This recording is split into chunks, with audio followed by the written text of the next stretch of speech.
Oke, Bismillahirrahmanirrahim. Assalamualaikum warahmatullahi wabarakatuh. Selamat pagi Salam. semuanya yang ada di Jerman dan selamat sore, selamat ngabuburit buat teman-teman yang ada di Indonesia. Terima kasih sudah datang di acara hari ini. Acara hari ini judulnya What on Earth Workshop Series bersama Earthling Indonesia. Tamu kita hari ini adalah teman-teman kita dari Tandur Bumi dan hari ini kita akan belajar seputar indoor composting. Mungkin teman-teman udah dari lama berniat nih pengen composting tapi tinggalnya di lahan-lahan yang sempit atau tidak punya open space. Jadi makanya kita angkat tema ini bagaimana kita tetap bisa mengolah limbah organik kita di rumah tanpa mempunyai lahan yang besar.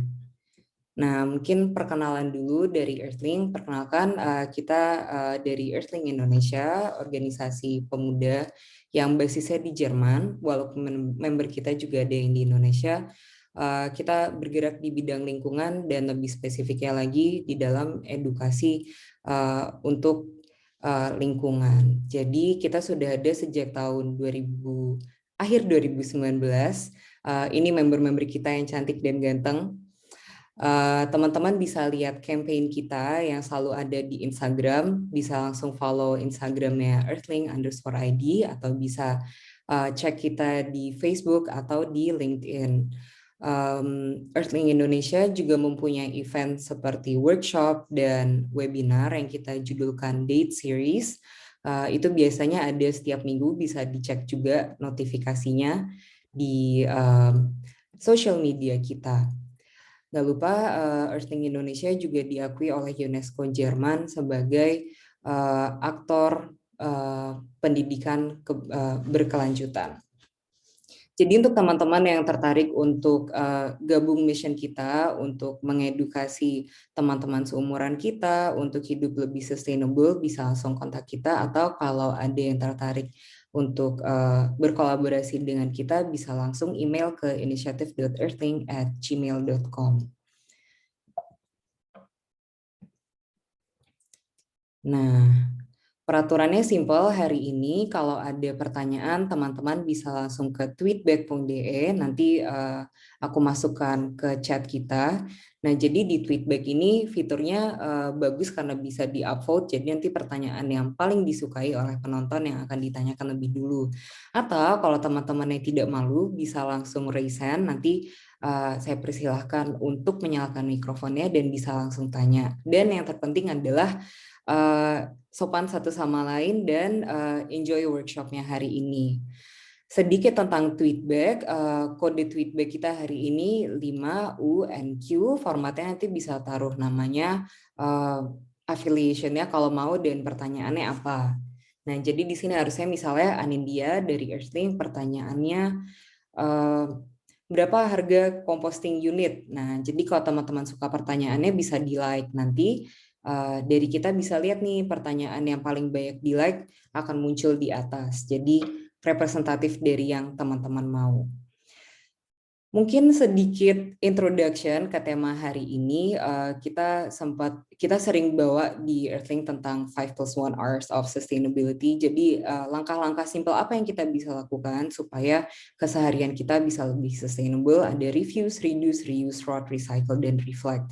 Nah, hari ini kita pengen bahas nih si rot ini karena di saya sendiri nampaknya masih banyak tanda tanya. Nah, maka dari itu kita sudah mengundang dua teman-teman dari Tandur Bumi. Ada Arya dan Nanda Syafiq yang mungkin bisa memperkenalkan diri sendiri sebentar.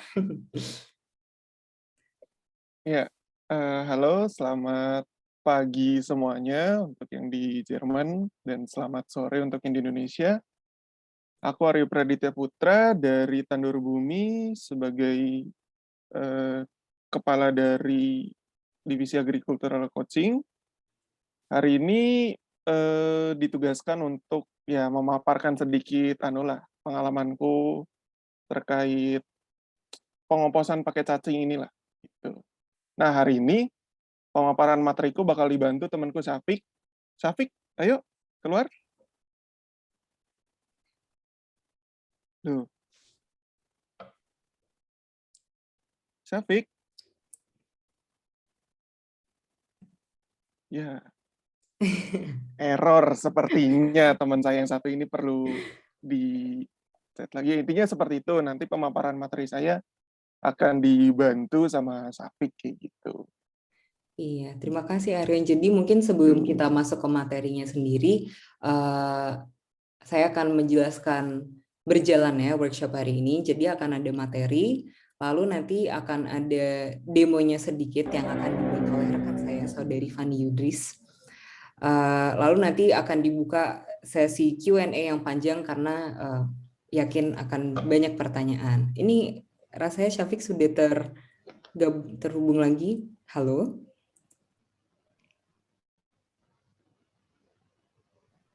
Ya. Kalau gitu mungkin bisa langsung dimulai saja, waktu dan tempat saya persilahkan.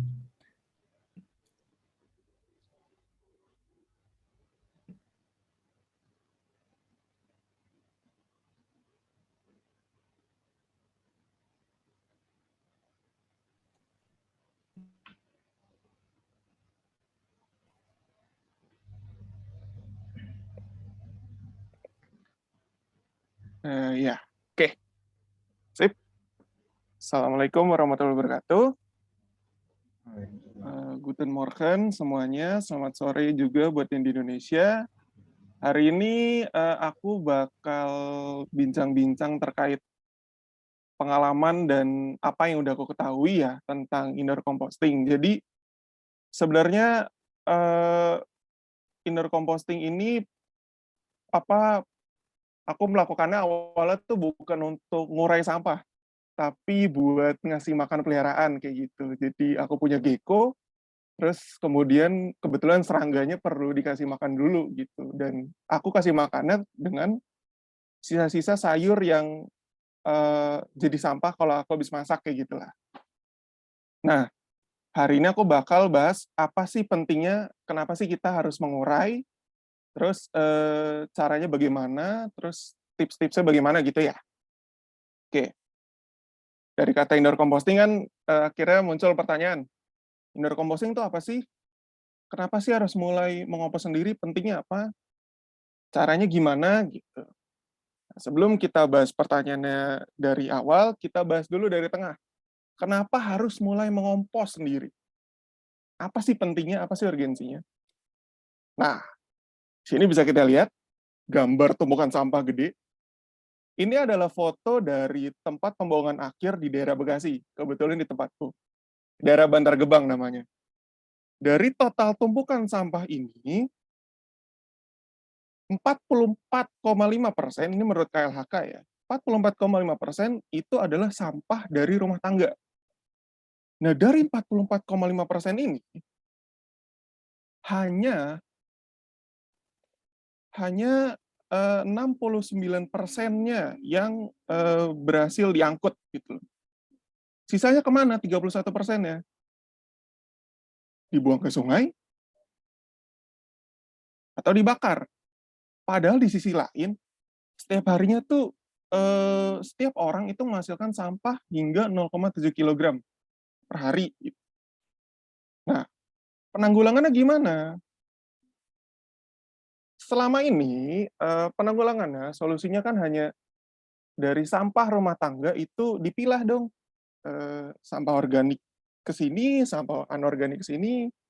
Sampah anorganik, sampah yang tidak bisa terurai itu biasanya di-recycle, bisa di aktivitas recycle-nya juga bisa dilakukan di dalam rumah. Misal kalau bungkus deterjen bisa dijadiin tas, atau botol minum bisa dijadiin pot, gitu-gitulah. Tapi yang sampah organik kan harus dikomposin. Sementara pengomposan kan biasanya bau, butuh bakteri, terus butuh space gede. Karena yang kita ketahui kan, nih, pengomposan itu butuh 2 step.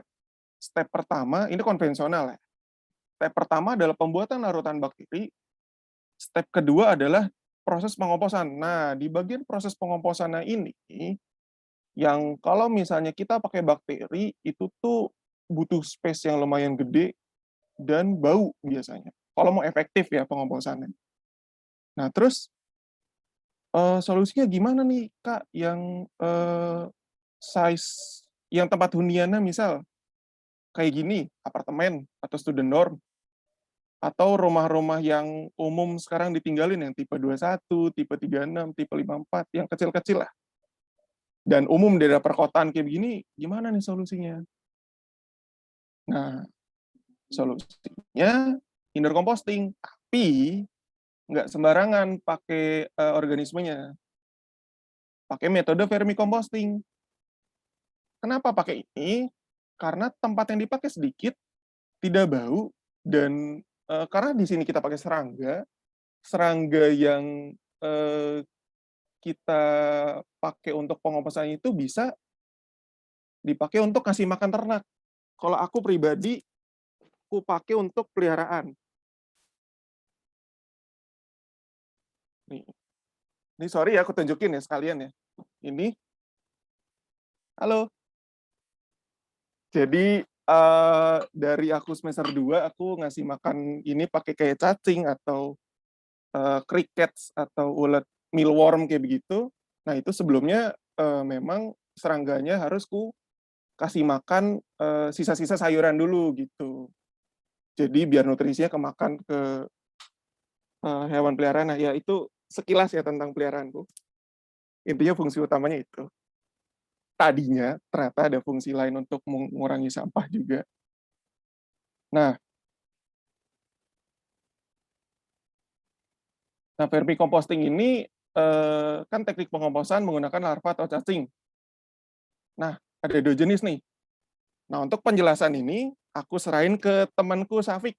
Safik, sudah bisa masuk? Ya, bisa, bisa. Oke, Maaf silakan. tadi Aku ada ganti ke Safik gangguan ya. bentar ya. Oke, oke. Oke, terima kasih ya Mas Aryo atas penjelasannya tadi. Ini di sini aku akan menjelaskan mengenai vermicomposting. Jadi vermicomposting di sini dibagi menjadi dua, yaitu ada vermicomposting yang basah, itu dia menggunakan cacing merah. Kemudian juga ada yang kedua itu vermicomposting kering. Nah, di sini itu biasanya digunakan mealworm atau ulat Hongkong. Mungkin mungkin bisa ke slide selanjutnya, Mas Aryo, untuk penjelasan terkait. Nah, itu ada yang basah dan ada yang kering. Mungkin kita ke yang basah dulu ya. Nah, untuk vermicomposting basah, itu bisa teman-teman lihat ada contoh skemanya, atau sedikitlah gambaran mengenai, kita sebut aja reaktor ya. Reaktornya itu, reaktor compostingnya itu seperti itu. Jadi ada dua level atau dua tingkat, itu kontainer pertama dan kontainer kedua. Di kontainer pertama itu ada media tanah. Nah, kenapa perlu media tanah? Karena yang kita gunakan di sini adalah cacing merah ya, atau cacing tanah biasanya. Jadi sebisa mungkin kita itu membuat apa ya, tiruan habitatnya lah. Mungkin nggak sama persis, tapi bisa mendekati seperti itu. Jadi digunakanlah media tanah, cuman tidak terlalu banyak, hanya sebagai syarat untuk habitatnya saja. Kemudian ada sampah organik sendiri ya, karena sebagai bahan komposnya kita perlu sampah organik. Kemudian ada cacing merah sebagai dia bisa kita bilang apa ya, pelaku lah atau aktor utamanya cacing merah itu. Kemudian nanti di kontainer pertama itu ada, kita bisa mendapatkan yang namanya kompos padat. Itu sebagai hasilnya, hasil dari composting. Kemudian di layer yang kedua atau kontainer kedua itu nanti fungsinya sebagai penampung kompos cair. Jadi ada yang nanti menghasilkan kompos padat, yaitu dari kotoran si cacing tadi, cacing merah tadi. Kemudian juga ada hasil yang berupa cair, yaitu atau kita bisa sebut sebagai worm juice. Tadi yang pada adalah worm frass. Nah, untuk worm juice ini bisa dibilang itu merupakan hasil dari fermentasi juga, karena kondisi yang ada di dalam reaktor itu adalah kondisi yang lembab. Jadi tidak hanya penguraian dari cacing, tapi juga ada penguraian secara alami oleh bakteri, karena memang kondisinya lembab seperti itu. Jadi ada mungkin yang kalau di Indonesia itu biasanya disebut dengan lindi. Lindi itu bentuknya cair. Kalau mungkin teman-teman misalnya ada yang sayur busuk itu nanti ada warna cairan yang keluar adalah hitam. Nah, itu contoh dari kompos cair. Nah, itu untuk eh, kebutuhan composting basah sendiri ada media tanah. Ya tadi yang seperti saya jelaskan tadi itu untuk apa ya, tiruan habitat cacing di alam seperti apa kan. Kita tahu cacingnya di tanah yang itu lembab. Jadi sebisa mungkin yang kedua itu dijaga kelembabannya dengan cara disemprot dengan air. Itu bisa mungkin ya secara berkala sambil dicek, teman-teman bisa cara manual dengan cara mungkin dilihat atau kalau kurang yakin dilihat bisa dirasakan dengan tangan ya, dengan jari. Kira-kira kondisi dari media tanah atau sampah organik itu seperti apa? Apakah tetap masih lembab atau udah kering? Nah, misal udah kering nanti teman-teman bisa menyemprotkan air ke situ untuk menjaga kelembapan. Itu. Kemudian setiap jenis sampah organik dapat dimasukkan ke dalam wadah pengomposan. Ya, tadi udah mungkin sudah dijelaskan sama Mas Arok ya. Sampah organik itu apa-apa aja tadi kan. Misalnya contohnya mungkin sisa-sisa sayur dari limbah rumah tangga, kemudian juga dari pasar atau apa, itu teman-teman bisa masukkan ke dalam situ sebagai bahan kompos. Nah, kemudian untuk rasio populasi cacing dan penguraian sampahnya itu 2:1. Artinya setiap 2 gram cacing itu dia dapat mengurai 1 gram sampah dalam 1 hari. Seperti itu. Ya. Mungkin selanjutnya untuk yang kering ya. Nah, untuk yang kering ini dia menggunakan ulat Hongkong. Kenapa kering? Karena habitat dari ulat Hongkong sendiri itu memang di tempat yang kering. Jadi kita menyesuaikan bagaimana cara mereka hidup gitu. Nah, situ bisa teman-teman lihat ada tatakan ya, ada tatakan kayu itu fungsinya bisa dibilang sebagai tempat berjemur lah, tempat berjemur ulat Hongkong itu supaya dia tidak basah lah, karena kan di bawah itu bisa dibilang ada mungkin lembab juga karena tumpukan-tumpukan dari biomasa tadi, tumpukan dari bahan tadi itu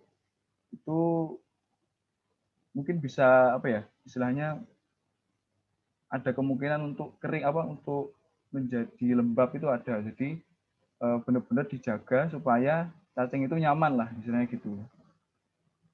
Kemudian untuk sampah organik yang masuk itu harus dalam keadaan kering. Misal kalau sayur atau sisa sayur itu diusahakan dikeringkan terlebih dahulu. Jadi benar-benar harus kering. Kemudian juga bisa juga teman-teman memasukkan sampah yang bisa tergolong ini anorganik ya sebenarnya, seperti kertas koran, majalah, stok belanja dan juga plastik. Kenapa? Karena salah satu mungkin ya kelebihan dari yang vermicomposting kering ini adalah dia selain bisa mengurai sampah organik, dia juga bisa mengurai sampah organik seperti plastik.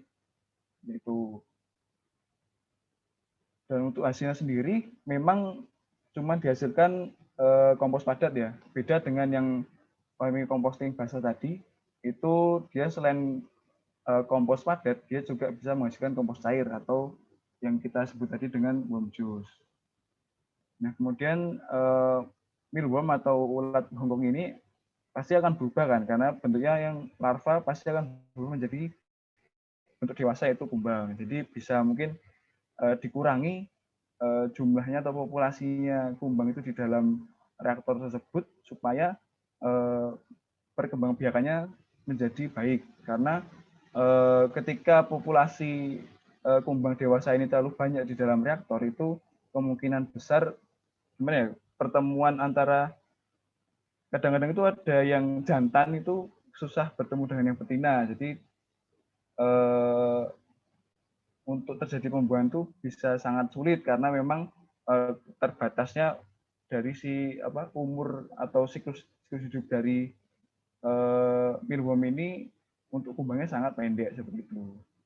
Kemudian untuk rasionya ya, rasio populasi ulat dibandingkan dengan laju pengoraian itu 1:1. Jadi untuk mengurai sampah anorganik seperti plastik dan juga kertas itu dia membutuhkan waktu selama, di sini ditulis 21 hari 3 minggu, itu hanya bisa mengurai 5 sampai dengan 12% saja, seperti itu. Ya, mungkin lanjut Mas Aryo. Nah, oke. Ini nanti karena keterbatasan ini ya, waktu dan juga alat juga, mungkin nanti ada demo juga dari Mbak dari India ya, dari India nanti mungkin ada demo. Nah, ini kita akan mendemokan tentang cara membuat vermicomposting yang basah. Itu untuk alat bahannya, teman-teman bisa lihat di sini. Itu ada alat pelubang plastik atau bor atau besi panas, besi yang dipanaskan. Teman-teman bisa pakai mungkin obeng atau gunting atau pisau. Kemudian ada cutter, gergaji pipa, penggaris atau meteran, spidol, semprotan air. Kemudian untuk bahan-bahannya ada wadah itu 2 box kontainer, kemudian jaring atau wire mesh dengan diameter lubang 2 mm. Kemudian ada juga media organisme sebagai bahan utamanya ya. Itu ada media tanam, tadi tanah dan juga jangan lupa sampah organik. Kemudian 100 gram cacing merah. Oke, next. Nah, ini untuk langkah-langkah pembuatannya. Jadi yang pertama, teman-teman bisa mengukur itu wire mesh-nya dengan bagian dasar wadah 1 atau kontainer 1 yang di level yang paling atas. Itu teman-teman sesuaikan ukurannya, kemudian nanti dipotong, kemudian nanti wire mesh itu dilem atau ditempel pada bagian bawah kontainer yang pertama. Kemudian teman-teman harus membuat lubang udara pada kontainer yang satu. Itu bisa teman-teman lihat di bagian sisi sekelilingnya itu ada lubang-lubang ya. Itu untuk ventilasi. Ya, terima kasih Mas Aryo. Kemudian disusun wadahnya jadi satu. Jadi bentuknya bertingkat seperti itu. Kemudian kalau sudah, itu dilapisi seluruh bagiannya itu dengan plastik hitam. Kenapa dengan plastik hitam? Karena sama fungsinya ketika ditambah tanah tadi, kita menyesuaikan dengan kondisi hidup dari si cacing itu atau habitatnya ya, karena kan dia hidup di dalam tanah yang itu lembab dan juga gelap. Jadi cacing itu akan aktif ketika dia dalam kondisi gelap, sehingga kita perlu membuat reaktor itu seolah-olah ya seperti dalam tanah ya, harus gelap. Jadi selain lembab, dia juga harus gelap. Makanya digunakanlah plastik berwarna hitam seperti itu. Ya, mungkin itu ya penjelasannya. Mungkin nanti akan diperagakan langsung oleh Mbak. Oleh ini dia ya untuk demonya. Kita pesan Mbak terus ya. Nanti bisa ini, monggo Mbak lagi. Monggo ini dia Iya, bisa ke demonya. iya, Terima terima kasih. kasih sebelumnya loh untuk Ya. Arya dan Syafiq. Mantap tadi penjelasannya, teman-teman di di tweetback juga udah banyak pertanyaan.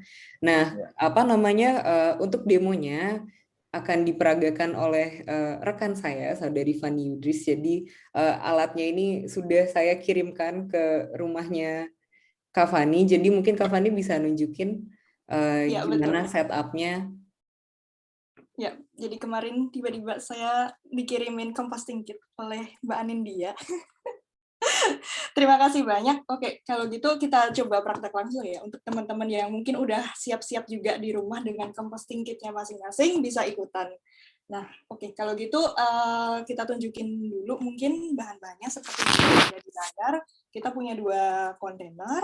Yang satu kalau bisa agak lebih tinggi dari yang lain, supaya nanti kalau misalnya di stack, dia masih ada sisa tempat untuk nampung worm juice-nya. Nah, tadi seperti udah dijelasin sama Mas Syafiq, kontainernya kalau bisa kita tutup dengan sesuatu yang gelap. Kalau di sini kita pakai plastik warna hitam untuk mensimulasikan keadaan di tanah, jadi biar gelap di dalamnya, gitu. Supaya cacing-cacingnya aktif, gitu. Nah, untuk kontainer yang pertama, jangan lupa di ujung-ujungnya ini kita bolongin supaya nanti cacingnya bisa bernafas untuk lubang udaranya mereka. Nah, Kalau misalnya kita balik ini, bisa kelihatan di sini kontainernya bolong ya. Dia dibolongin, tapi jangan dibolongin semuanya ya teman-teman. Soalnya kenapa ini dibolongin? Karena dia untuk naruh wear mesh-nya tadi. Diameternya tadi sesuai dengan diagramnya Mas Syafiq, kurang lebih 2 mm ya, supaya bisa turun worm juice-nya. Diukur aja teman-teman, disesuaikan dengan wear mesh dan kontainer masing-masing. Pokoknya kalau misalnya ditaruh, dia jangan sampai jatuh. Nah, bisa dilihat ini, dia nggak jatuh. Gitu. Nah, mungkin ada yang penasaran ini wear mesh beli di mana ya gitu. Kemarin kita dapat wear mesh-nya di toko bangunan ya. Kalau di Belen namanya TUM, kalau di kota masing-masing mungkin namanya beda, ada OBI, ada macam-macam. Nah, untuk wear mesh-nya sendiri, dia sayangnya nggak bisa beli ukuran kecil gini, jadi selalu dapat agak gede gini. Jadi mungkin bisa kayak bagi-bagi ke teman-teman atau orang rumah, biar nggak mubazir wear mesh-nya. Untuk motongnya sendiri kita nggak butuh solder atau gergaji mesin. Kemarin kita ternyata bisa pakai gunting biasa untuk motongnya. Jadi dia cukup praktis gitu. Nah, udah siap 2 kontainernya sama wear mesh-nya tadi, wear mesh-nya ditaruh gitu. Nah, kalau misalnya di stack dia pas gitu. Nah, untuk bahan lainnya kita ada tanah. Kemarin kita pakai Zimmer Pflanz Erde. Jadi udah ada pupuknya ya di dalam. Jadi sudah gembur. Lalu kita juga ada food scraps di sini. Seperti tadi udah dibilang, untuk sampah organik macam-macam bisa dimasukin ya. Jadi kalau misalnya kalian habis masak-masak, mungkin bisa sambil kumpulin food scraps-nya. Di sini kita ada potongan kentang, ada potongan cabai juga di sini. Di sini juga ada kulit-kulit wortel. Kalau misalnya ujung-ujungnya bawang-bawangan tuh, kalau misalnya masak-masak ada sisa-sisanya juga bisa dikumpulin gitu.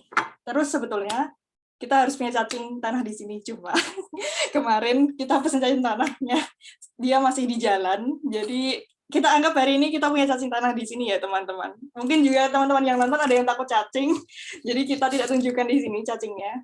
Tapi kalau misalnya ada yang pengen tahu beli cacing di mana, di toko Bauhaus atau toko bangunan tuh ada.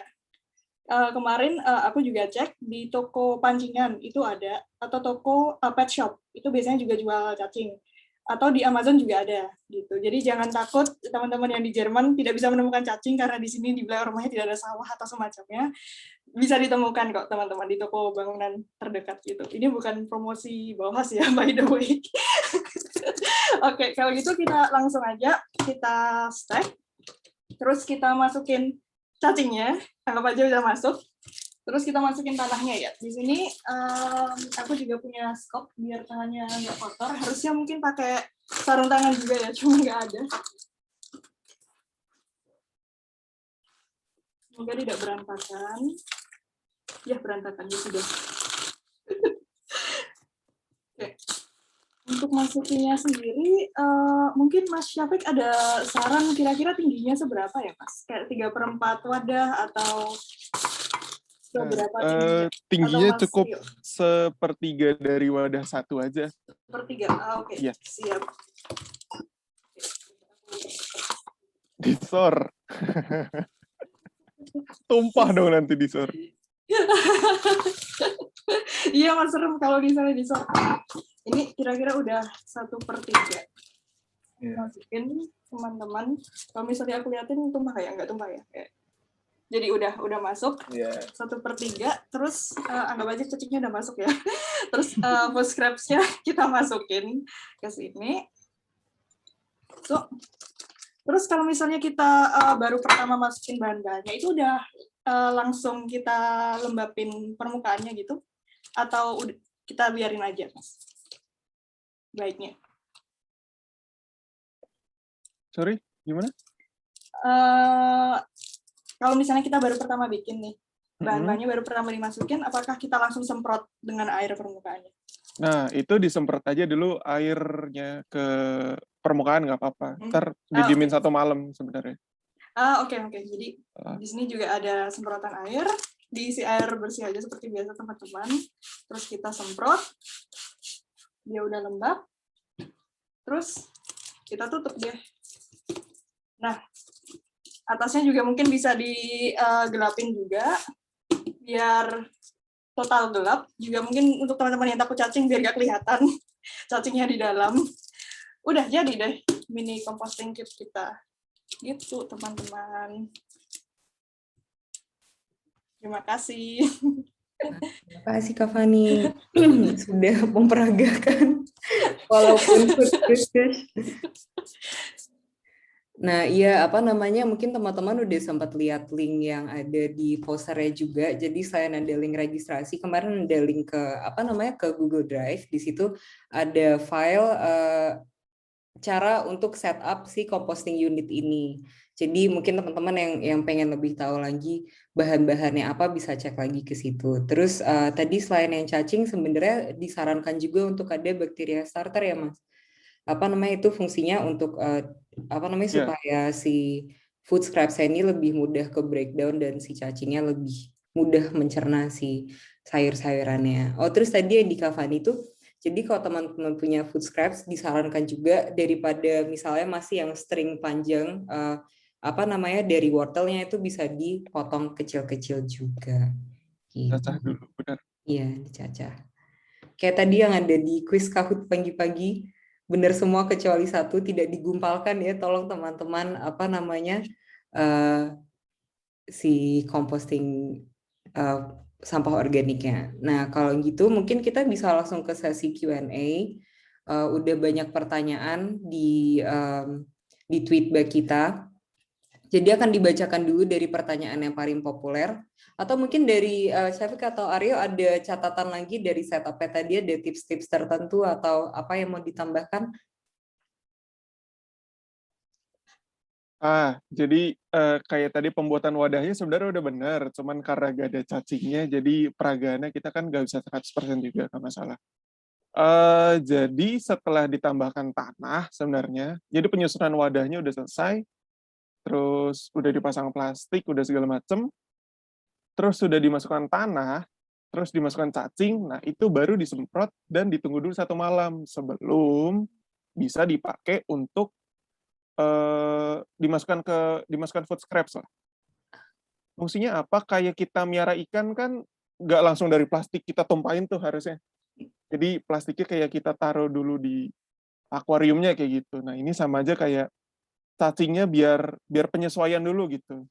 Kan dia baru pindah rumah bahasanya gitu. Udah sih gitu aja. Sisanya udah bagus.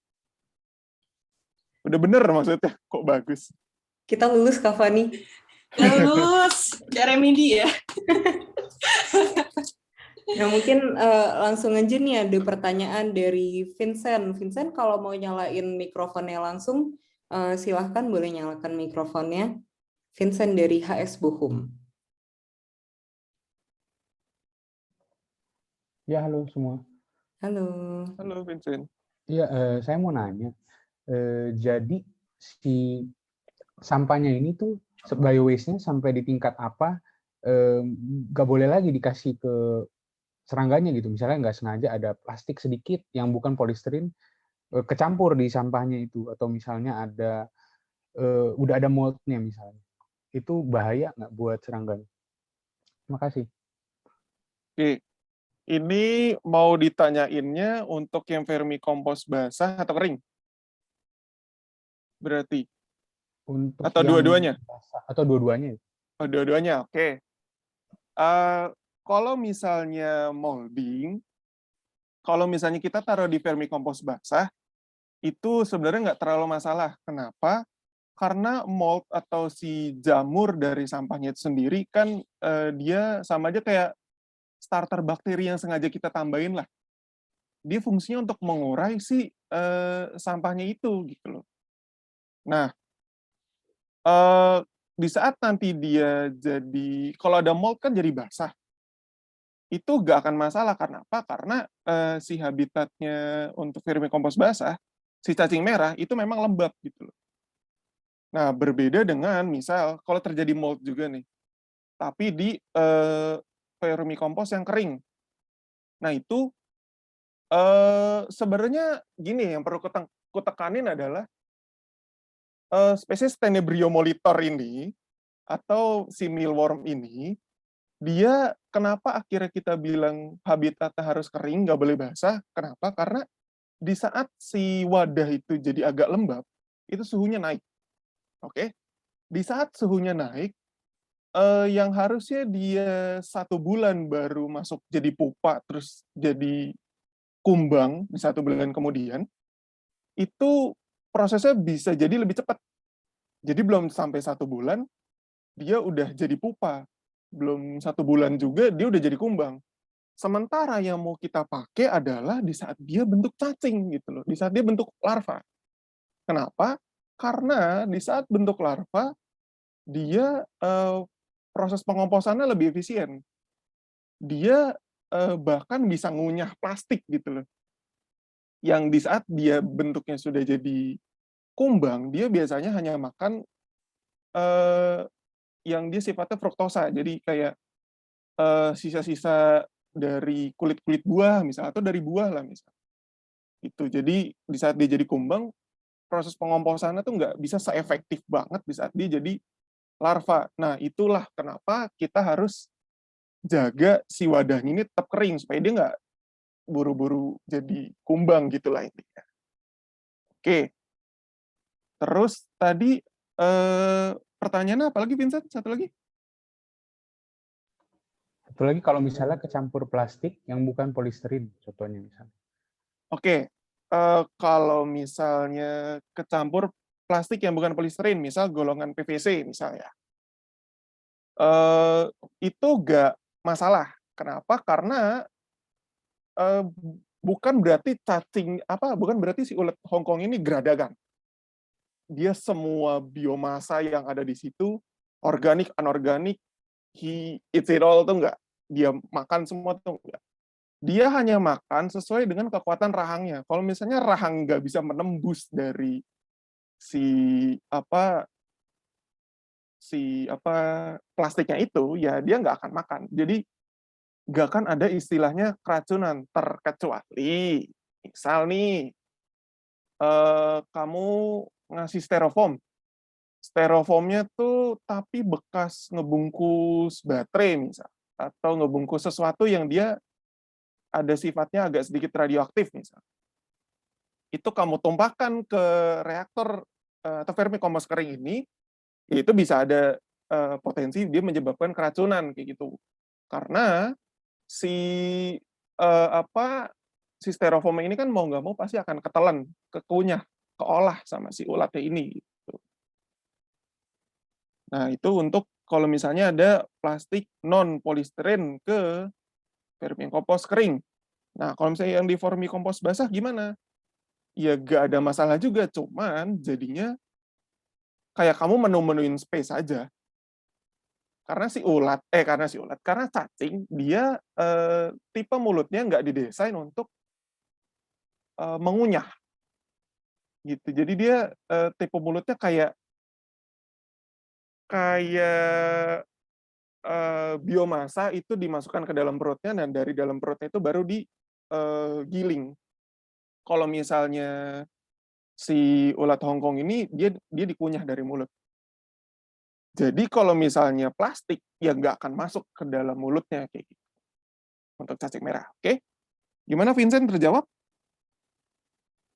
Iya, sudah terjawab. Terima kasih. Oke, sip. Mantap, terima kasih Vincent pertanyaannya. Ini lanjut nih pertanyaan populer kedua dari PhD candidate setia. Udah tahu nih yang mana. Mohon menyalakan mikrofon kalau berkenan, Mas PhD candidate setia. Mik rusak katanya. Yang benar. Langsung dibacain aja ya kalau gitu. Jadi pertanyaannya, berdasarkan pemaparan Kak Syafiq dan tim yang sangat informatif, kategori vermicomposting manakah yang lebih dianjurkan untuk kami yang semisal ingin memulai penguraian sampah menggunakan metode ini?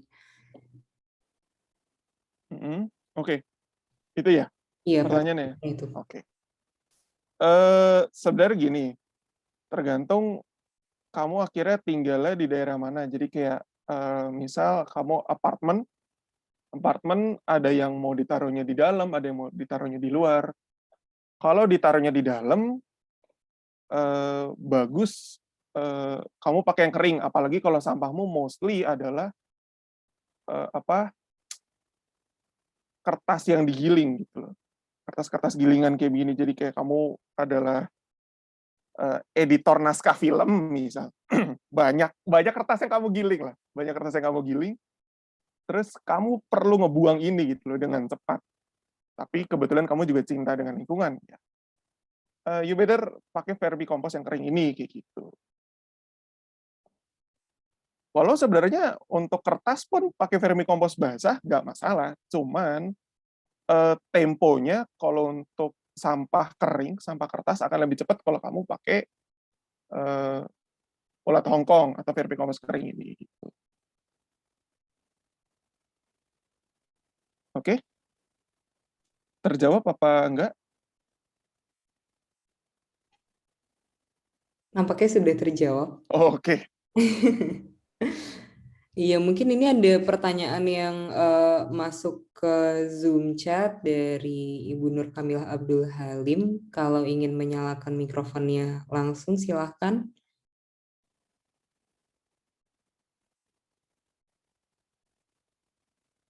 Oh, ini ada di chatnya ya? Iya. Ini tak jawab aja ya. Kapan bisa digunakan sebagai kompos? Berapa hari? Kemudian kapan media ini bisa diganti atau sepanjang hayat? Oke, Bu, pertanyaannya bagus banget nih. Jadi, ini kan berarti sama aja kayak dia durasi penggilingan sampahnya itu berapa lama sih gitu? Sampai berapa lama kita pemakaian sistem ini baru bisa komposnya digunakan? Nah, dari pengalaman saya sendiri, itu setelah 1 bulan, itu baru akan kelihatan bedanya, Bu.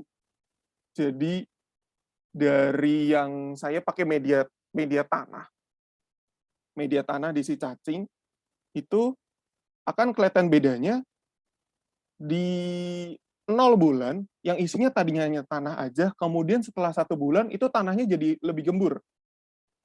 Ya, well, akan ada tetap sampah-sampahnya sedikit gitu, karena kan nggak bisa toto bersih juga sampahnya semua gitu. Karena saya waktu itu nggak nyacah juga sampahnya. Jadi akan kelihatan tanahnya beda, tanahnya akan gembur dan itu siap digunakan sebagai media tanam. Nah, yang bikin gembur itu apa sih? Yang bikin kelihatan gembur itu worm frass, kompos padat atau kotoran si cacingnya itu. Jadi di dalam kotoran cacingnya itu tuh selain dari sampahnya, itu ada butiran tanahnya juga.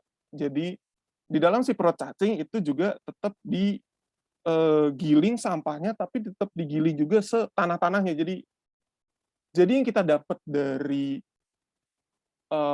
vermicomposting basah ini sebenarnya bukan dalam bentuk pupuk mentah ya, tapi dalam bentuk media tanam jadi gitu. Untuk yang dari wadah 1. Nah, yang dari wadah 2 itu pupuknya pupuk cair. POC kita bahasanya worm juice. Nah, karena worm juice ini dia karena worm juice ini dia sifatnya bakterinya masih agak tinggi, jadi kita perlakuannya hampir sama dengan kayak kita bikin POC pada umumnya.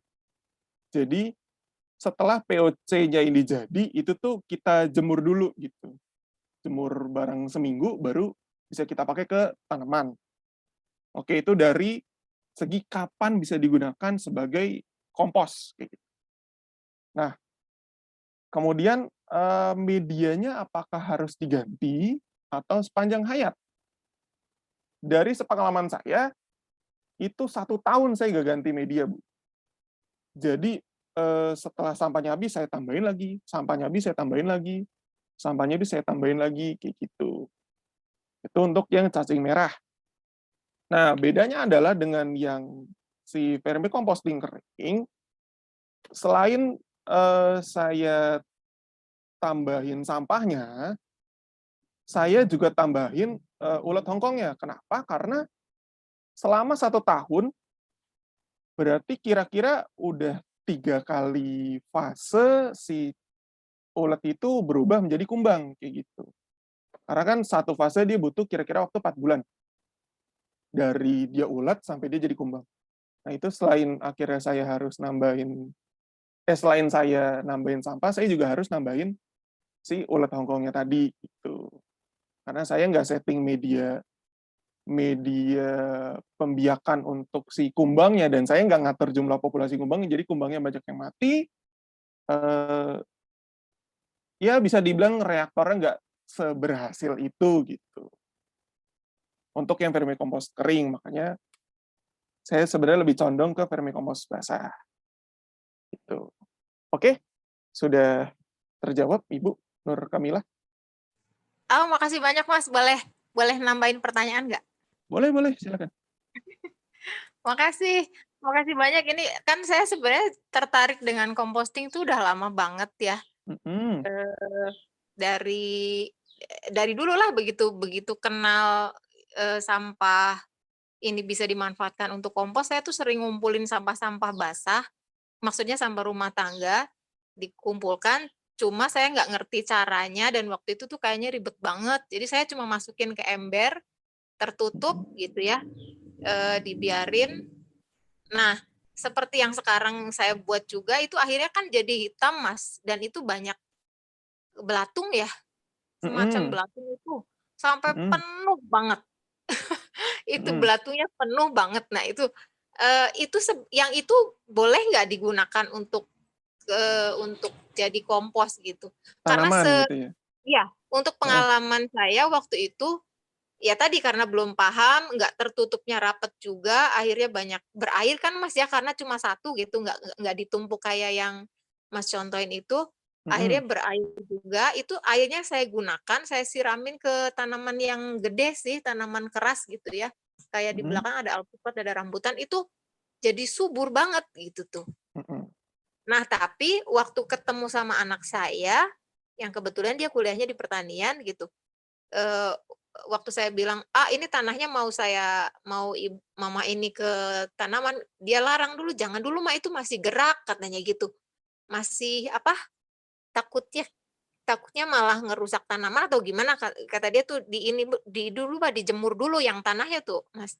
Kalau yang airnya sih saya pernah pengalaman tuh aman. Nah yang tanahnya itu disuruh keringin dulu, tapi ketika dikeringkan juga jadinya sedikit banget.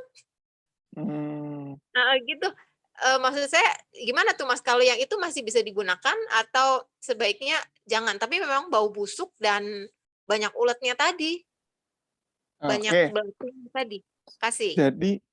Jadi beda pencernaannya itu kan berarti kan serangganya kan lalat. Di sini belatung berarti. Nah, beda pencernaannya belatung sama beda pencernaannya cacing kayak gitu. Kayak tadi cacing kan di saat dia menggiling biomasa, dia juga ikut menggiling tanah. Jadi kita bisa langsung pakai tuh. Media tanam, bukan pupuk mentah kayak gitu. Berbeda dengan belatung itu dia mengurai sampah yang busuknya aja kayak gitu. Jadi hasil defekasi dari belatung itu sendiri sifatnya asam. Apakah bisa digunakan Mas sebagai pupuk? Bisa. Tapi karena dia asam, nggak bisa langsung ditumpahin aja tuh ke, misal ibu punya pot misal. Tumpahin aja tuh ke pot, habis itu ibu tanam cabai. Saya bisa pastikan besoknya cabainya mati, kena jamur. Kenapa? Karena pH dari tanah ibu turun. Di saat pH dari tanah ibu turun, jamur dia merajalela gitu. Jadi caranya gimana Mas terus kalau mau pakai? Benar dari kata anak ibu, bisa dijemur dulu atau diolah, dia dicampur jadi dalam satu media tanam, isinya bisa tanah, kemudian si hasil kompos dari belatung tadi sama ada namanya kapur Bu, dolomit kayak gitu. Nah, dicampur itu. Ditunggu dia selama 1-2 minggu media tanamnya itu biar dia berproses lah. Setelah itu baru ibu bisa pakai kayak gitu. Jadi bisa dipakai tapi nggak bisa langsung karena dia produk yang dihasilkan bukan media tanam jadi, tapi bahkan bukan pupuk jadi, tapi pupuk setengah jadi gitu. Oke, sudah? Makasih banyak. Yuk. Bagus sekali tadi pertanyaan. Terima kasih Bu Nur Kamila dan terima kasih juga Aryo. Nah, kalau itu kita lanjut lagi ke pertanyaan selanjutnya dari anonim. Mungkin bisa langsung aku bacakan. Jadi pertanyaannya, kalau punya daging yang sudah rusak atau busuk, apakah bisa dimasukkan ke reaktor compostingnya juga, pertanyaannya? Nah, oke. Salah satu pantangan dari kita membuat reaktor pengomposan itu adalah kita nggak boleh masukin produk dairy, kecuali cangkang telur. Kenapa? Cangkang telur itu fungsinya sebagai sumber kalsium atau tulang. Kalau tulang kalian berani ngegerusnya, nggak capek, tangannya nggak gampang capek, nggak apa-apa. Tapi salah satu pantangan dari membuat kompos itu adalah kita nggak boleh masukin produk dairy. Kenapa? Karena produk dairy itu ada dia bagian protein yang nggak bisa langsung dipecah oleh organisme yang berperan di dalam situ. Entah itu bakteri, entah itu cacing atau ulat Hongkong. Nah, akhirnya gimana? Akhirnya si protein itu malah ngundang jamur-jamur yang bikin tempat itu busuk gitu loh. Malah akhirnya ngundang patogen lain. Nah, akhirnya itu yang jadi pantangan selama ini. Nah, itu juga aku yang sampai sekarang masih cari tahu. Terus kalau misalnya kita punya sampah dairy gimana? Buangnya gimana? Ngolah jadi komposnya gimana? Itu juga yang masih aku coba-coba sekarang kayak gitu. Karena nggak boleh dimasukin ke cacing atau dimasukkan ke ulat Hongkong, itu dia akan merusak sistemnya kayak gitu. Walau sebenarnya kalau di logika bisa terurai, tapi jadinya sistemnya rusak gitu. Karena dia pembusukannya nggak semudah dan secepat kayak biomasa jenis lain kayak gitu. Itu produk dairy. Produk dairy ngerti ya berarti ya, kayak susu, daging, gitu-gitulah. Ya oke. Mungkin follow up question dari itu berarti kan tadi pertanyaannya selain daging, terus dia tanya kalau produknya udah busuk ya. Nah, kalau misalnya aku punya apel yang dia kebetulan udah busuk, apakah itu juga oke untuk dimasukkan ke composting unitnya? Nah, oke. Justru oke banget. Iya, gimana bahasanya? Justru bisa banget lah. Justru bisa banget. Kenapa aku bilang bisa banget? Karena di saat apel itu busuk, dia itu kan jaringannya banyak yang mati. Sel-selnya banyak yang pokoknya jaringannya banyak yang lepas antara satu sama lain. Nah, bahkan kalau nggak kamu cacah menjadi kecil-kecil aja, itu tuh dia cacing akan lebih mudah makannya gitu. Jadi fungsinya dicacah itu sebenarnya kan agar muat ke dalam si mulut cacing. Jadi dicacah agar dia ukurannya kecil dia kandungan airnya sedikit berkurang, partikelnya jadi kecil, masuk ke mulut cacing. Oke? Tapi bagaimana dengan apel busuk? Apel busuk, kamu nggak perlu nyacah aja, nanti dia jaringannya akan lepas. Jaringannya akan lepas antara satu sama lain. Kamu nggak perlu nyacah, itu tuh cacing udah bisa makan, kayak gitu. Itu. Kejawab nggak? Iya dong, terjawab. Oh iya, oke sih. Sip, thank you. Nah, ini ada pertanyaan lagi dari nggak takut cacing kok. Yang berasa nggak takut cacing mungkin mau menyalakan mikrofonnya. Itu aku. Iya Mas, mau tanya Iya. soal vermicomposting kering kan ulat Hongkong itu akan selesai siklusnya dan menjadi kumbang ya. Tadi mungkin udah agak terjawab sedikit, tapi kalau misalnya mereka sudah jadi kumbang, itu maintenance composting bin-nya gimana ya? Apakah kita keluarkan kumbangnya, terus kita ganti cacing baru, gitu, atau dibiarkan saja? Oke. Jadi, karena kan kita kebetulan tadi replikanya composting bin-nya kecil ya. Nah, kalau misalnya bisa diperbesar jadi dia 50 kali 30 kali 30. Oke, jadi dia kontainer box agak gede. Itu selama selama kita nggak ngasih sampah yang sifatnya basah, Jadi selain dia sampah basah itu selain dia eh, meningkatkan suhu terus mempercepat siklus, dia juga bisa menimbulkan jamur. Pokoknya dia senangnya tempat kering lah. Kalau misalnya jadi tempatnya basah, dia jadi malas sendiri gitu makan apa segala macam. Oke. Nah, kalau misalnya tempatnya gede, space-nya gede, dia bisa berkembang biak lebih mudah. Jadi yang tadi kayak yang Syafiq udah jelasin, problemnya adalah di saat populasinya terlalu penuh, ada yang dia kumbang jantan sama kumbang betina nggak ketemu. Akhirnya sampai akhir hayat hidupnya nggak bisa berkembang biak, mati. Yang ada malah nyampah di situ, nyampah biomasa. Beranak enggak, tapi nyampah biomasa. Nah, itu yang kita hindarin. Nah, tapi kalau tempatnya gede, berarti dia kapasitas oksigennya juga tinggi, lebih tinggi dibandingkan dengan reaktor yang kecil tadi, dia potensi untuk berkembang biaknya juga lebih baik gitu. Jadi kayak maintenance, kurangin populasi kumbangnya atau tambahin lagi ulat mealwormnya gitu, itu nggak perlu. Gitu. Oke? Terima kasih, Mas. Iya. Nah, next ada pertanyaan dari Clara. Mungkin Clara mau nyalain mikrofonnya langsung. Ya, halo. Ya. Aku mau nanya, aku kan pernah pengalaman bikin lubang biopori ya. Itu bikin kompos di garden kita. Dan sekarang kan aku juga mau belajar bikin kompos ditinggal di suatu apartemen. Nah, tapi kan kemarin maksudnya yang aku takutin sebenarnya belatung bukan cacing.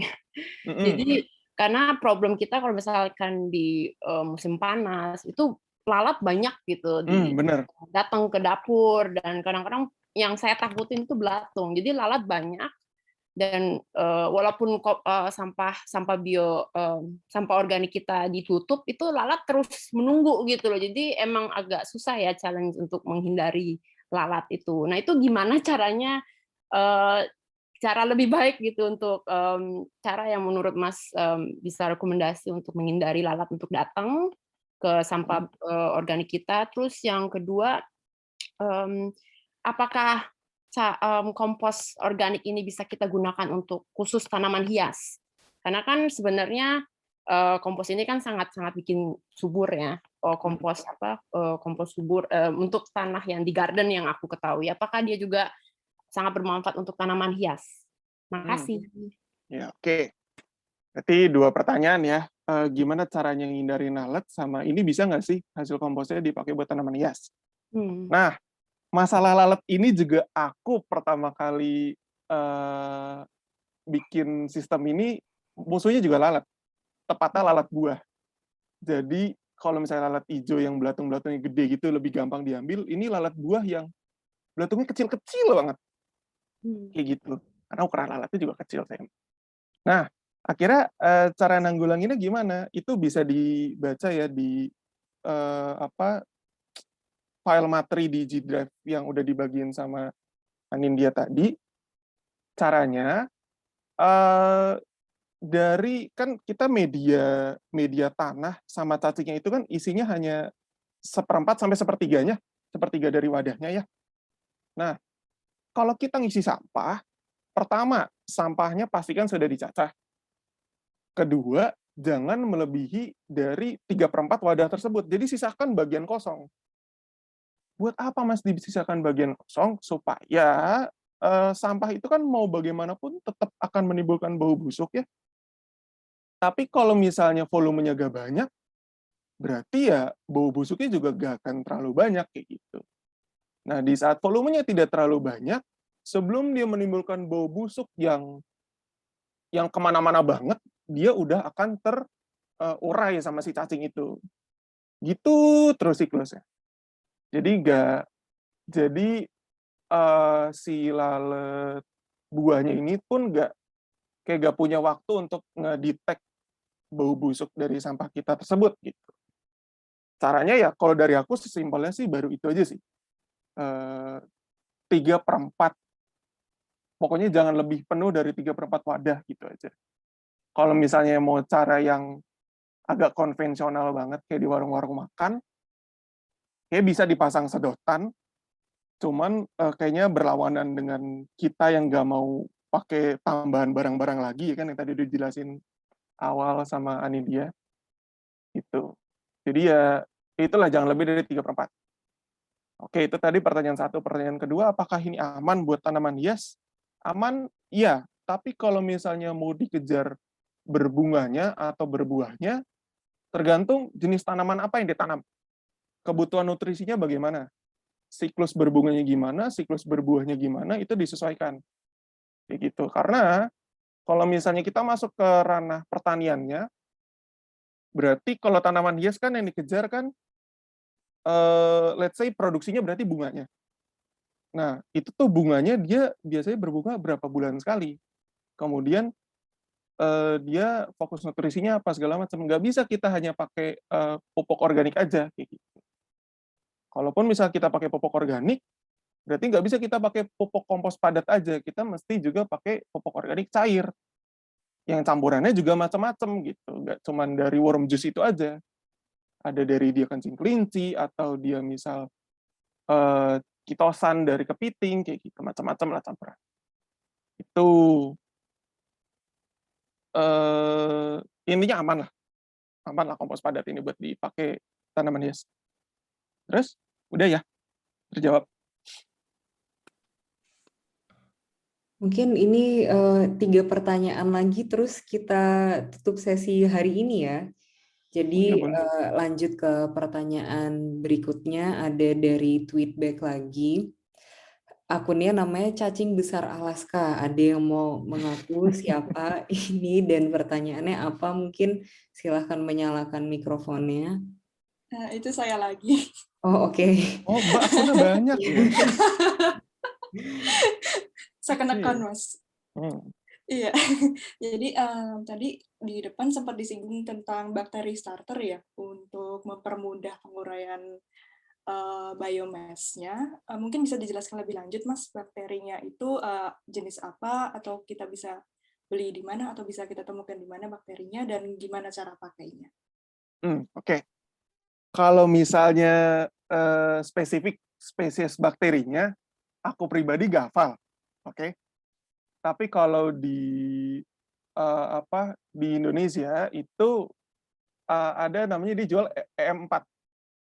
Oke, sebotol di harganya 25.000. EM4 tuh efektif mikroorganisme, 4-nya aku lupa apa tulisannya. Nah, cara pakainya intinya dia dari 5 ml dicairkan ke 1 liter, terus udah dipakai untuk penyemprotan ke medianya. Jadi yang ke medianya biasanya disemprotnya hanya pakai air. Kalau kita punya starter bakteri itu, ya kita pakai starter bakteri yang udah diencerin tadi. Gitu. Ya. Itu kita harus hati-hati kan? Maksudnya nggak boleh kebanyakan, atau apakah ada efeknya kalau misalnya kita salah takaran gitu? Sebenarnya nggak ada efek kerusak sistem maksudnya ya? Enggak sih, sebenarnya nggak ada efek kerusak sistemnya. Cuman yang kayak dari wadah 2 kan nampung worm juice tuh, nampung cairan lah intinya, nampung cairan berlebih. Yang harusnya kamu baru ambil worm juice itu 1 bulan sekali, ini kayak per 2 minggu sekali udah diambil kayak gitu.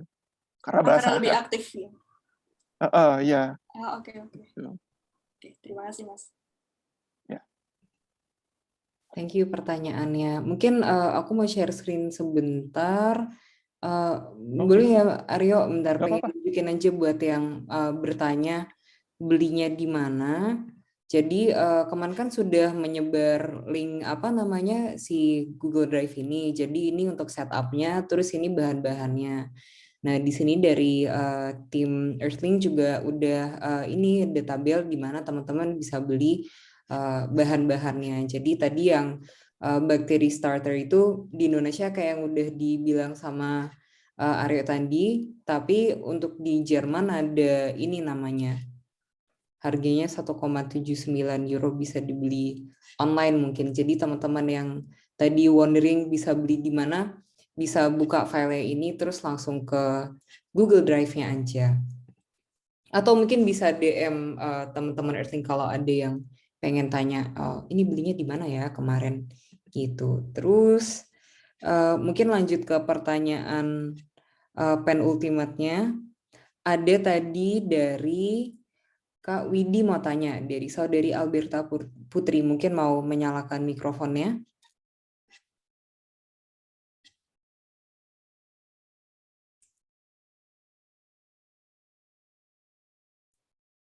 Kak Widi? Oke. Kalau begitu, lanjut lagi pertanyaannya.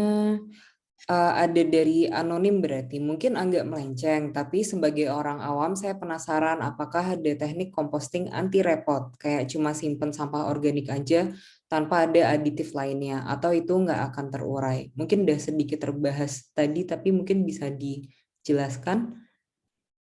Anti repot nggak pakai bakteri, nggak pakai cacing, jadinya kayak apa?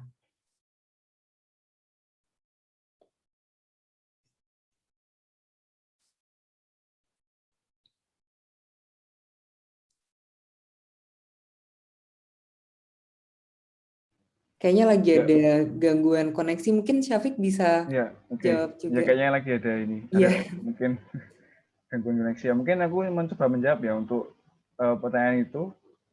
Kalau untuk composting yang anti repot, yang nggak perlu pakai bakteri dan lain-lain, itu biasanya itu aku nyebutnya apa ya? Ya tradisional. Kayak orang dulu itu kalau di Jawa itu biasanya ini setiap rumah itu dulu ada istilahnya lubang itu untuk menimbun dedaunan atau sersahan yang pada jatuh dari pohon itu biasanya ditimbun di situ. Jadi di situ didiamkanlah di dalam lubang itu mungkin sebulan 2 bulan, itu nanti secara alami si daun atau sersah itu akan terdegradasi sendiri dan akhirnya menjadi kompos. Jadi dari anonim ya pertanyaan itu, mungkin kalau jawabanku seperti itu. Kalau misal ditanya composting yang mungkin anti repot ya itu, mungkin tinggal teman-teman nanti bisa siapkan wadah, kemudian kumpulkan misalnya seresah daun yang mungkin jatuh-jatuh di halaman, atau mungkin sampah yang kering ya, yang kering itu dimasukkan ke dalam wadah dan ditambahkan dengan tanah. Tanah pun juga tidak terlalu banyak. Itu sebenarnya cukup. Cuman ya karena tidak ada pihak ketiga, misal bakteri ataupun cacing tadi, memang waktunya lebih lama seperti itu. Mungkin gitu nih. Ya, semoga pertanyaan dari anonim tadi terjawab. Ini tadi ternyata pertanyaannya pengen dibacakan karena lagi di kantor. Pertanyaannya, kalau sampah minyak itu kira-kira diapain ya? Apakah ini bisa masuk ke sistem composting juga kalau ada sampah minyak, misalnya minyak bekas atau gimana? Atau minyak nggak bisa masuk ke reaktornya ini? Untuk minyak mungkin ini bisa ditambahkan supaya bisa ini ya untuk, karena minyak itu takutnya nanti sulit untuk terurai kan, itu bisa mungkin ditambahkan dengan arang sekam atau mungkin abu gitu loh, dia untuk mengikat si minyak itu seperti itu. Kemudian nanti baru bisa nanti mungkin oleh cacing atau ulatnya bisa diurai. Kurang lebih kayaknya seperti itu, Mbak. Oke. Ya, semoga menjawab. Iya. Ini terakhir ada dari Ibu Nur Kamilah. Mungkin mau menyalakan mikrofonnya lagi. Ini pertanyaan pamungkas hari ini. Oke. Pertanyaan yang di chat itu ya? Iya. Ya mungkin langsung dibacakan aja. Oke. Makasih banyak. Iya. Silakan. Iya, monggo, Bu. Silakan, makasih banyak nih dikasih kesempatan lagi. Kan gini Mas, saya di rumah tuh bikin manisan ceritanya. Manisan belimbing bulu kan butuh gulanya banyak ya. Dan saya belum bisa ngolahnya. Akhirnya tuh banyak banget tuh air gulanya. Yang berasa masih ada asam-asamnya gitu. Itu bisa nggak dimanfaatin sebagai kompos cair gitu? Bisa, kalau Bu. bisa caranya. Bisa, Bu. Caranya. Bisa. Kalau untuk air gula sendiri itu sebenarnya tadi mungkin Aro sempat nyinggung tentang E4 ya, atau yang mikroorganisme yang aktif tadi. Nah itu biasanya untuk aplikasinya untuk supaya apa ya, meningkatkan kerja dari si bakteri itu, dia butuh namanya makan juga bahan makanan, dan bahan makanan bakteri itu salah satunya adalah gula atau pati gitu ya. Nah dari gula itu dia bisa akhirnya hidup dan juga dia berkembang di situ. Jadi fungsi gula itu nanti adalah sebagai bahan makanan si bakteri. Jadi biasanya nanti dari E4 itu dicampur di air, yang seperti aku bilang tadi dari 5 ml itu bisa dicairkan atau diencerkan ke dalam 1 liter. Kemudian juga bisa ditambahkan dengan gula, Bu. Itu nanti bisa digoncorkan di sampah atau misalnya mau bikin kompos daun ya, itu bisa digoncorkan di atas seresahnya untuk mempercepat dari kinerja si bakteri itu. Seperti itu, Bu. Oh, berarti nggak bisa otomatis ini untuk pupuk ya, berarti dicampurkan ke kompos yang kita buat tadi ya? Iya, dicampur. Biasanya kalau gula itu kalau di pertanian biasanya ada sisa dari pabrik gula itu yang namanya molase.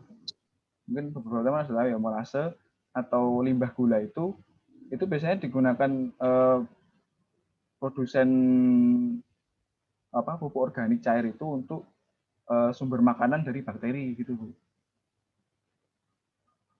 Oke, makasih Ya. banyak. Yes, Tapi semoga ada menjawab asam ya, itu, Bu. Mas. Tapi Gimana, Bu? kan agak asam tuh. Hmm. Karena bekas manisan tadi. Nggak Kalau masalah. asam mungkin konsepnya sama kayak yang dijelaskan Ayu tadi, Bu. Untuk bisa sebelum diaplikasi mungkin dicampur dulu dengan tanah dan juga kapur, karena fungsi kapur itu salah satunya adalah menurunkan dari pH media tanam, seperti itulah. Karena sifatnya yang basah, jadi untuk meningkatkan pH seperti itu.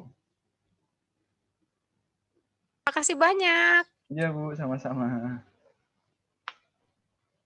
Nah, tadi pertanyaannya menutup sesi Q&A kita hari ini dan menutup acara workshop kita hari ini. Alhamdulillah, terima kasih Alhamdulillah. untuk semua yang sudah datang, dan tentunya terima kasih juga untuk Syafiq dan Arya yang sudah menyempatkan waktu dan membagikan ilmu. Semoga ini ya jadi pahala tambahan di bulan Ramadan. Amin. Amin. Nah, jadi teman-teman, aku kirim link, ada Google Form untuk feedback. Jadi teman-teman mungkin bisa kasih feedback ke kita bagaimana workshop hari ini, apa yang suka, apa yang bisa diperbaiki.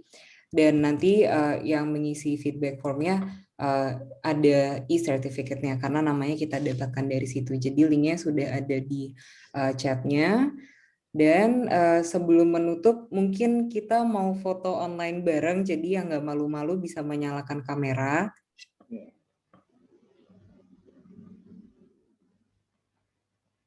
Iya, boleh masih yang lain kalau menyalakan kamera. Oke.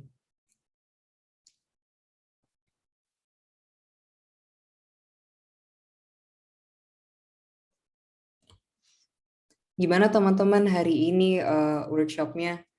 Bisa langsung on cam atau nyalain mikrofon untuk ngasih feedback ke Syafiq dan Aryo yang sangat helpful hari ini. Kata Prima seru. Nah mungkin kayaknya udah nggak ada yang nyalain kamera lagi, jadi aku kasih aba-aba, kita foto ya. 1, 2, 3. Lagi. 1, 2, 3. Oke, ada Gecko-nya juga. Ya, nah jadi informasi lagi buat teman-teman yang tertarik untuk tahu kampanye Earthling, bisa follow @earthling_id. Di situ bisa tahu tips-tips simple untuk hidup lebih sustainable, dan juga bisa ikut event-event kita berikutnya. Jadi ada event kita berikutnya pada tanggal 8 Mei, judulnya Religion and Sustainability. Di sana kita akan ngobrol apakah diajarkan dalam agama untuk menjadi sustainable, dan di sana kita akan mengundang ustadz, pastor, dan pangku juga. Jadi untuk yang tertarik bisa langsung tune in ke Instagram Earthling. Mungkin ada pesan juga dari tim Tandur Bumi, ini organisasi yang mantap juga ada di Jogja. Mungkin ada pesan-pesan sedikit. Aryo mungkin, Aryo. Pesan-pesan gimana nih? Kok aku jadi caught me off guard gitu ya. Ya, terima kasih udah ngundang kami berdua ke sini, sudah dipercaya buat berbagi ilmunya lah. Itu aja, semoga ilmu yang udah di-share tadi bermanfaat, terus bisa mengimprove bumi kita bersama-sama lah. Gitu. Ya, sekian aja dari aku.